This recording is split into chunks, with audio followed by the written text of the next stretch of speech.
Well, boys and girls, it's great to join with you today again. Hope life is good with you. Today I'm going to share a little story from Storykeepers, although I think it's upside down. Yeah, is that better? This is my story today, and I'm just going to read it through for you, and I hope you enjoy it. It's called Sink or Swim. Long ago, in the city of Rome, there lived a mighty ruler. His name was Nero. He thought he was a god, but the Christians knew that he wasn't. So Nero hated them. One day there was a great fire. Nero said that the Christians started it, and he sent his cruel soldiers after them. Marcus, Justin, and Anna lost their parents during the fire. Ben the baker and his wife Helena took them into their home. There, in a time of great danger, they told the children the stories about Jesus. This book is about the adventures of the Storykeepers. It was a dark, stormy night in the city of Rome. In the bakery, Cyrus and Anna were juggling rolls. "I can do 6, said Anna. "Yes, you can," Cyrus replied. "Here." He tossed her 6 rolls hot from the oven. "Ow," Anna said, juggling faster and faster. "I knew you could do it," Cyrus laughed. A knock sounded at the door. "Who can that be?" said Helena. Ben opened the door. A man lay on the doorstep. "Ben," the man groaned. "Titus," said Ben. He picked up the man and carried him to bed. Later, Titus told them what had happened.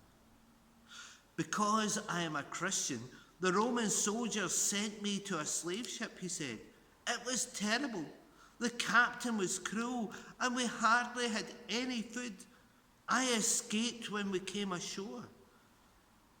"My father was in a slave ship too. Do you know him?" asked Justin.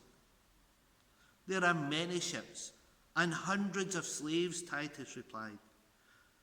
"How can we help them, Ben?" asked Justin. "We'll take our show to the ship," answered Ben. The next day, Ben and the gang set up their show on the deck. The soldiers and sailors watched Anna and Cyrus juggle. Justin and Ben hid in the lower part of the ship. Zach passed food to them through a porthole. Justin took loaves to the slaves down below. "What are you doing here, boy?" a slave named Andrew asked. "I'm looking for my father," Justin replied.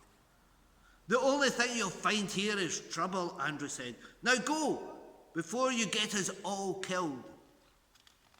Suddenly a guard shouted, "All slaves to the oars! The captain has ordered us to sea."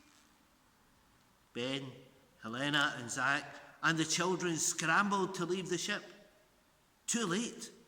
They were trapped on board far from shore. A sailor led them to the captain's cabin. He locked the door. The ship began to roll. The children were frightened. They had never been to sea before.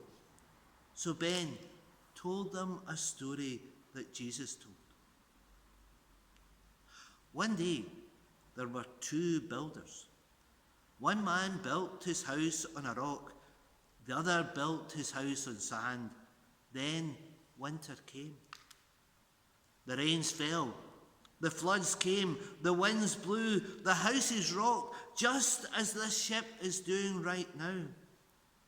The house built on the rock stood firm, but the other house came down with a crash. Suddenly the door burst open. Hadrian the Fearless, the captain, stood in the doorway.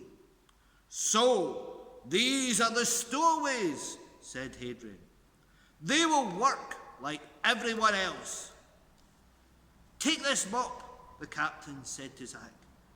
"You give water to the soldiers," he ordered Justin. And you two stay here and clean, he said to Marcus and Cyrus. I'm a baker, said Ben. Excellent, Hadrian said. Go to the galley at once. The mate took Ben, Helena, and Anna to the kitchen. The cook was preparing soup for the slaves. It looked awful. I'm supposed to help with the bread, said Ben. Good. I could use some help, said the cook. Soon, the smell of warm baked bread filled the kitchen. What is that? The cook asked. Our special bread. Here, taste some, Helena offered. When the cook gobbled the bread, Ben made fresh, good soup for the prisoners. Meanwhile, Justin took water to the guards. One of the slaves begged him for a sip, but the guard dragged Justin away. He's dying of thirst, said Justin. I'll take his place. The guard laughed.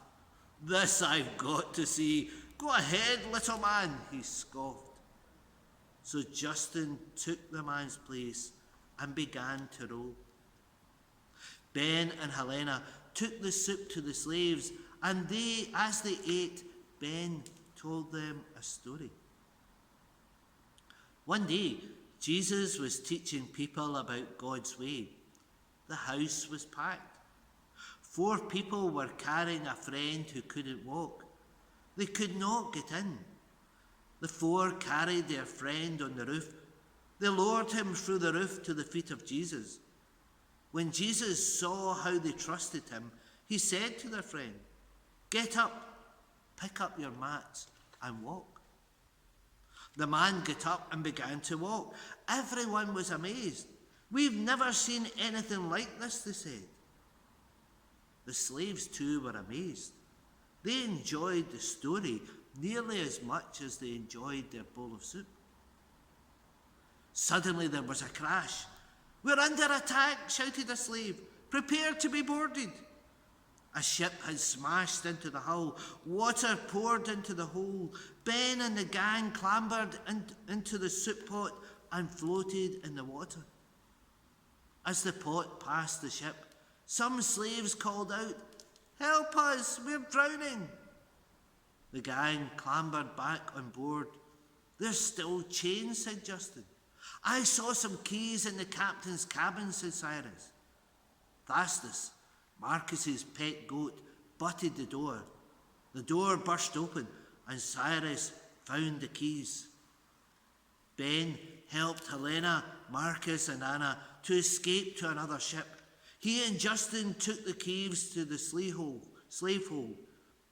By now, many of the slaves were waist deep in water. Justin took several deep breaths and dived. Could he unlock the slaves in time? Hurry, we can't last much longer, they cried. Just in time, Justin turned the key and set them free. One slave, Andrew, was left. The ship was sinking. Justin and Andrew were still on board. When all seemed lost, Justin and Andrew burst from the water. Thanks to the bravery of Justin, all the slaves were rescued.